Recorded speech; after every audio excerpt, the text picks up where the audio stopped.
Welcome to English classes by Ganesh YouTube channel. Dear students, ఇంకా ఎవరైనా మన ఛానల్ సబ్స్క్రైబ్ చేసుకోకపోతే ఇప్పుడే సబ్స్క్రైబ్ చేసుకోండి. పక్కనటువంటి బెల్ ఐకాన్ క్లిక్ చేయండి. స్టూడెంట్స్, మనం ఈ వీడియోలో AP intermediate second year English రోజు నుంచి ద సీక్రెట్ ఆఫ్ వర్క్ అనే లెసన్ గురించి తెలుసుకుందాం. The secret of work written by Swami Vivekananda. About the author, Swami Vivekananda గురించి చూద్దాము. A versatile genius of Indian, Swami Vivekananda was born in Kolkata on 12th January 1863. భారతదేశంలో ఇతను ఒక బహుముఖ ప్రజ్ఞాశాలి. స్వామి వివేకానంద కలకత్తాలోని 12 జనవరి 1863లో జన్మించారు. His original name was Narendranath Datta. అతని యొక్క సొంత పేరు నరేంద్రనాథ్ దత్త. His father Vishwanath Datta. వాళ్ళ నాన్నగారి పేరు Vishwanath Datta. Mother name Bhuvaneshwari Devi. He was very eager to see God face to face. అతను స్వామి వివేకానంద దేవుడిని ఫేస్ టు ఫేస్ చూడాలనేటువంటి కోరిక ఆయనకు ఉండేది. In 1881 he became a disciple of Ramakrishna Paramahamsa. అతను 1881లో రామకృష్ణ పరమహంస దగ్గర శిష్యుడిగా చేరడం జరిగింది. And received enlightenment. ఆయన దగ్గర జ్ఞానం పొందారు. రామకృష్ణ పరమహంస దగ్గర జ్ఞానాన్ని సంపాదించారు Swami Vivekananda. He was India's representative at the parliament of world religion in Chicago in 1893. 1893లో చికాగోలో జరిగినటువంటి సర్వమత సమ్మేళనంలో భారతదేశం నుంచినటువంటి స్వామి వివేకానంద గొప్పగా దేశం గురించి, అదేవిధంగా ఈ యొక్క మతాలు, అదేవిధంగా మతాచారాల గురించి గొప్పగా చెప్పడం జరిగింది. సో భారతదేశం యొక్క కీర్తి ప్రతిష్టలు అనేవి ప్రపంచానికి తెలియజేసే విధంగా ఆ చికాగో సమావేశంలో మనకి స్వామి వివేకానంద గారు మాట్లాడడం జరిగింది. సో ఈ యొక్క లెసన్ యొక్క మెయిన్ థీమ్ ఏంటో చూద్దామండి. In the essay the secret of work he explains the nature of work. పని యొక్క స్వభావం ఏంటి, సో సీక్రెట్ ఆఫ్ వర్క్, పనిలో ఉన్నటువంటి రహస్యం ఏంటి అని చెప్పడానికి ఈ యొక్క ఎస్సేలో చెప్తూ ఉన్నారు. The things that guide the conduct of human beings and the direct method of curing the miseries of the world. ప్రపంచంలో ఉన్నటువంటి అనేక రకాల కష్టాలకి కారణం ఏంటి, మిజరీస్ అంటే కష్టాలు, అనేక రకాల కష్టాలకు కారణం ఏంటి, మనిషి యొక్క స్వభావం అనేది, మనిషి యొక్క వ్యక్తిత్వం అనేది దేనిపైన ఆధారపడుతుంది అనే విషయాన్ని ఈ పాఠంలో స్వామి వివేకానంద చెప్పడం జరిగింది. సో ఒకసారి మనము నెక్స్ట్ లెసన్ చూద్దామండి. అబౌట్ ద లెసన్లోకి వెళ్తే, in the lesson the secret of work Vivekananda says that the miseries of the world cannot be cured by physical help. Miseries అంటే కష్టాలు. సీక్రెట్ ఆఫ్ వర్క్ ద్వారా వివేకానంద ఏం చెప్తున్నారంటే, మనిషికి వచ్చిన, ప్రపంచంలో ఉన్నటువంటి మనుషులందరికీ వచ్చిన కష్టాలు అనేవి తీరిపోవడానికి ఫిజికల్గా హెల్ప్ చేస్తే సరిపోదు, cannot be cured అంటానండి.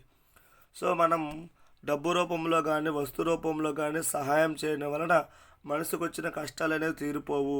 Unless man's character changed. మనిషి యొక్క క్యారెక్టర్ చేంజ్ అవనంత వరకు, మనిషి యొక్క వ్యక్తిత్వం చేంజ్ అవనంత వరకు మనిషికి వచ్చిన కష్టాలు అనేవి తీరిపోవు. His miseries will not be solved. అతని యొక్క కష్టాలు అనేవి సాల్వ్ కావన్నాడంటే. The only solution to the problem is to make mankind pure. So మనిషి యొక్క కష్టాలు తేలాలంటే ఒకే ఒక సొల్యూషన్ ఉందంట. ఏంటది? Mankind pure. మనిషి యొక్క స్వభావం అనేది స్వచ్ఛంగా ఉండడం, మనిషి యొక్క గుణం అనేది స్వచ్ఛంగా ఉండడం అనమాట. స్వచ్ఛమైన మనసు కలిగి ఉంటే తప్పనిసరిగా మనిషి యొక్క కష్టాలు అనేవి తీరిపోతాయి అని చెప్పడం జరిగిందండి వివేకానంద. నెక్స్ట్ చూస్తే, ఈ feels that ignorance is the major cause of human misery. Ignorance అంటే అజ్ఞానము. Is the major cause of human misery. మనిషి యొక్క కష్టాలకి ప్రధానమైన కారణం ఎవరంటే అజ్ఞానము. మనిషి అజ్ఞానంలో బతుకుతున్నాడు. మనిషి జ్ఞానం సంపాదించి సరైన మార్గంలో ఉండాలని చెప్పి ఇక్కడ స్వామి వివేకానంద చెప్తున్నారండి.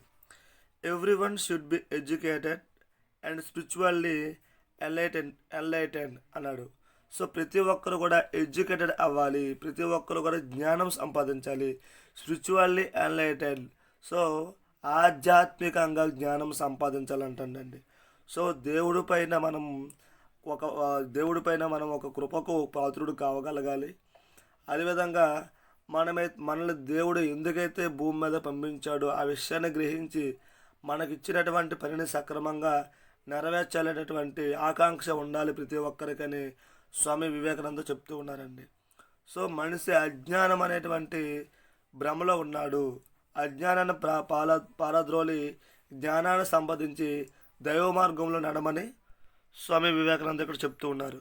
He uses the words of Bhagavad Gita which was suggested to work continuously. So భగవద్గీతలో ఏం చెప్పారని చెప్పి స్వామి వివేకానంద అంటున్నారంటే, వర్క్ కంటిన్యూస్లీ, మనం ఏదైనా పనిని కంటిన్యూస్గా చేయమంటాడు. ఒక పనిని ప్రారంభించామంటే ఆ పని అంతమయ్యేంత వరకు, చివరయ్యేంత వరకు కూడా పనిని చేస్తూ ఉండాలి. మనం ఆ పని నుంచి ఎటువంటి ప్రతిఫలము ఆశించకుండా పనిని చేస్తూ ఉండాలంట. సో వర్క్ ఇన్సెసెంట్లీ అంటాడండి ఇక్కడ. వర్క్ ఇన్సెసెంట్లీ అంటే పని మనము కంటిన్యూస్గా చేయాలి. ఎటువంటి ప్రతిఫలము ఆశించకుండా పని చేస్తే తప్పనిసరిగా ఏదో ఒక రోజు నీకు మంచి ప్రతిఫలం అయితే వస్తుందని స్వామి వివేకానంద చెప్తూ ఉన్నారు. నెక్స్ట్ పారాగ్రాఫ్ చూద్దామండి. Next, Vivekananda explains that every work must necessarily be a mixture of good and evil. మనం చేసే ప్రతి పని కూడా గుడ్ అండ్ ఎవిల్, మంచి చెడులు ఉంటాయండి. But we are order to work without interruption. So మనం చేస్తున్న పనిలో ఎటువంటి అంతరాయం లేకుండా చేస్తూ ఉండాలి. మనం చేసే పనిలో మంచి ఉండొచ్చు, చెడు ఉండొచ్చు. The word Sanskar means inherent tendency. So సంస్కారం అనేది ఉండగలగాలి అంటే తప్పొప్పులు మనం తెలుసుకోగలగాలి. మనం చేసే పనిలో తప్పు ఉండొచ్చు, ఒప్పు ఉండొచ్చు, కానీ ఏంది తప్పు ఏం ఒప్పు అనేది తెలుసుకొని మనం మన యొక్క పనిని కొనసాగించి ఉండాలని చెప్పి స్వామి వివేకానంద చెప్తూ ఉన్నారండి. What ever the action we do which is either good or bad. మనం చేసే పని మంచి అవ్వచ్చు ఆర్ చెడు అవ్వచ్చు. Leaves continues impressions in our mind and they don't die out entirely the character of a person it determined by the sum total of these impressions. So మనిషి యొక్క character అనేది దేనిపైన ఆధారపడుతుందంటే మనం చేసినటువంటి ఈ యొక్క దీస్ ఇంప్రెషన్స్, ఈ పనులపైన. సో మనం చేసే పని బట్టే, మనం చేసే వర్క్ బట్టి మన క్యారెక్టర్ డిజైన్ అవుతుంది అని స్వామి వివేకానంద చెప్పడం జరిగిందండి. If good impressions prevail the character become good. మనం చేసే పనులు మంచి పనులు అయితే ఆ క్యారెక్టర్ కూడా మనకి మంచిగానే మన డిజైన్ అవుతుంది.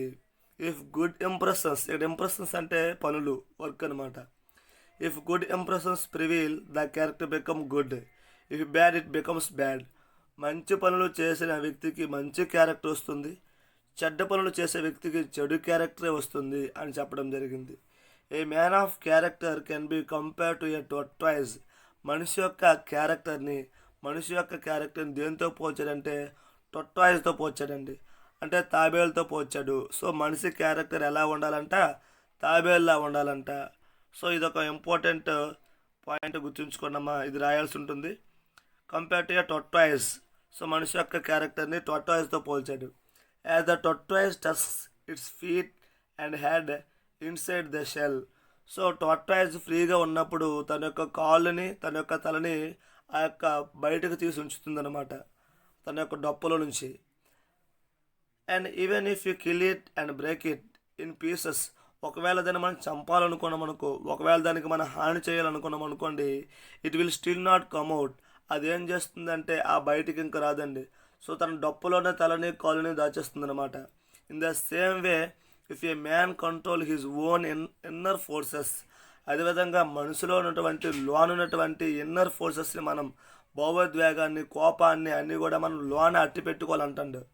Inner forces nothing can draw them against his will.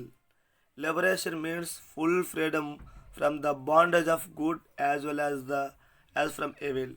So మనకి ఇక్కడ ఏం చెప్పడం జరిగిందంటే, టోర్టాయిజ్ అయితే ఏ విధంగా అయితే ఆనందంగా ఉన్నప్పుడు ఫ్రీగా ఉంటుందన్నమాట, కానీ ఎవరైనా హాని చేయాలనుకున్నప్పుడు తన తలని, తన కాలుని మొత్తం కూడా డప్పులో దాచిపెడుతుందన్నమాట. అప్పుడు దానికి ఎటువంటి ఇబ్బంది ఉండదు. అలానే మనిషి అనేవాడు కష్టాలు వచ్చినప్పుడు, అనేక రకాల సమస్యలు వచ్చినప్పుడు బయటికి ఎక్స్పోజ్ కాకూడదు. తన క్యారెక్టర్ అనేది బయటికి చీప్గా మెంటాలిటీ ఉండకూడదు అని మనకి ఇక్కడ చెప్పడం జరిగిందండి. సో ఎటువంటి బాధలు వచ్చినా, ఎటువంటి కష్టాలు వచ్చినా లోనే దాచుకోవాలి. లోన మన మనసులో దిగమింగాలని చెప్పి చెప్పడం జరిగింది స్వామి వివేకానంద. ఆ కష్టాన్ని బయటకు తెలియజేయనివ్వకూడదు. పక్క వ్యక్తికి మన ముఖంలో బాధని మనం తెలియజేసే విధంగా ఉండకూడదు అని చెప్పి చెప్పడం జరిగింది. సో మనిషి క్యారెక్టర్ అనేది టొట్వాయిస్తో పోల్చడం జరిగింది స్వామి వివేకానంద. ఇది గుర్తుంచుకోండి అమ్మా.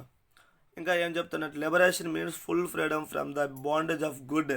సో మనకి ఎప్పుడైతే లిబరేషన్ ఉంటుంది, మనం చేసిన పనులు బట్టే మనకు ఆనందం కలుగుతుంది. As well from evil.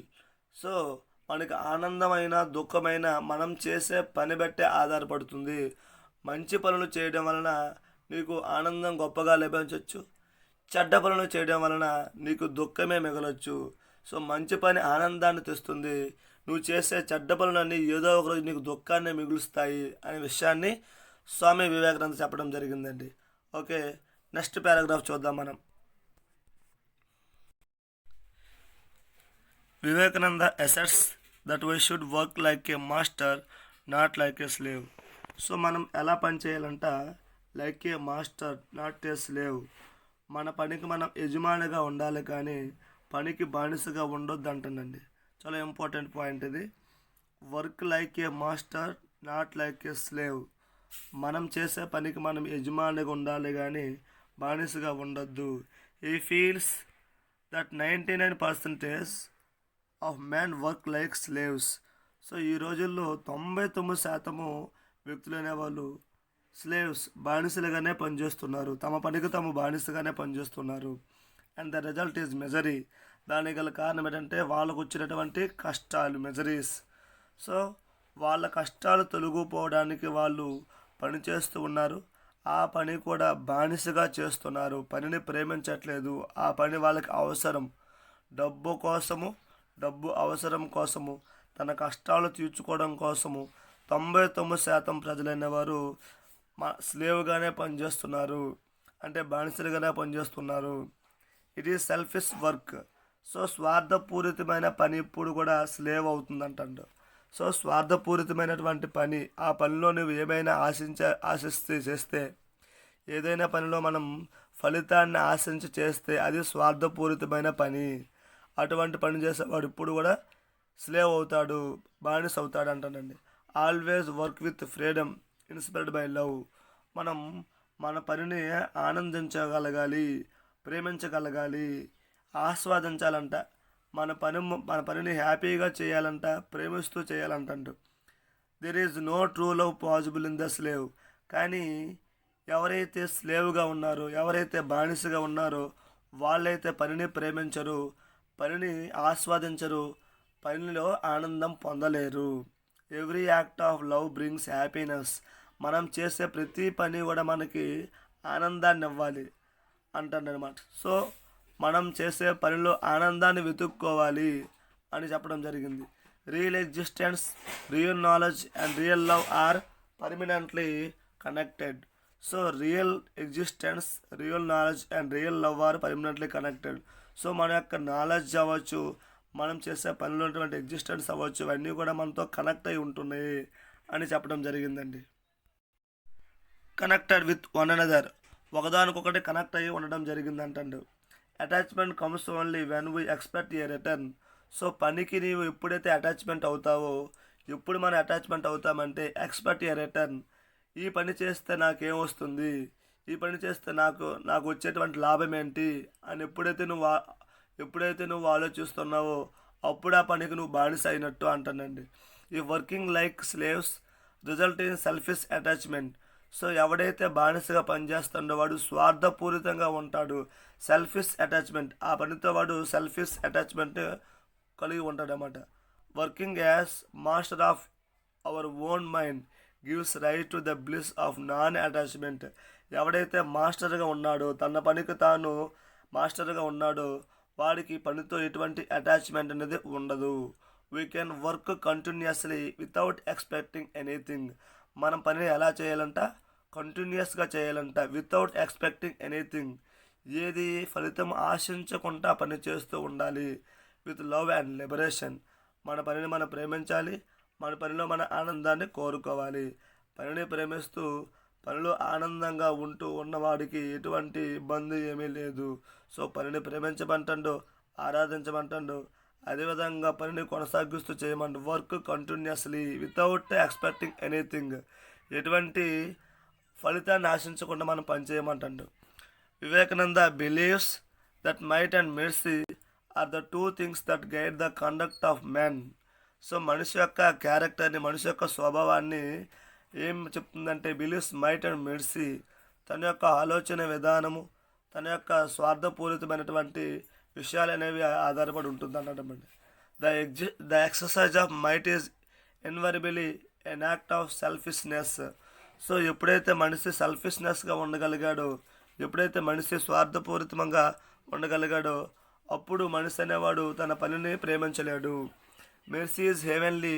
To be good we all have to be merciful. There is another way in which is the idea of mercy and selfless charity can be put into practice.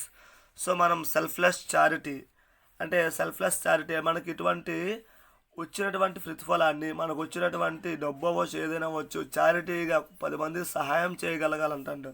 Put into practice, that is by treating work as worship. So మనం పనిని ఆరాధించాలి, పనే ఆరాధ దైవం అనుకున్నట్టు ఉండాలి. మనం చేసే పనిలో ఎటువంటి ఫలితాన్ని ఆశించొద్దు. నీకు వచ్చినటువంటి ఆ ఫలితాన్ని 10 మందికి పంచి పెట్టడంలోనే ఆనందం ఉంది. స్వార్థపూరితమైనటువంటి పనిలో ఎటువంటి ఆనందం లేదు. అదే మనకి సీక్రెట్ ఆఫ్ వర్క్. పనిని ప్రేమించు, పనిని ఆరాధించు, ఆ పనిలో ఎటువంటి ఫలితాన్ని ఆశించకు అని చెప్పేదే the secret of work. So దీనికి సంబంధించి క్వశ్చన్స్ అండ్ ఆన్సర్స్ మనము నెక్స్ట్ వీడియోలో తెలుసుకుందాము. మన వీడియోస్ నచ్చినట్లయితే మన ఛానల్ లైక్ చేయండి, షేర్ చేయండి, సబ్స్క్రైబ్ చేయండి, మీ స్నేహితులు కూడా తెలియజేయండి. Thanks for watching. Good bye.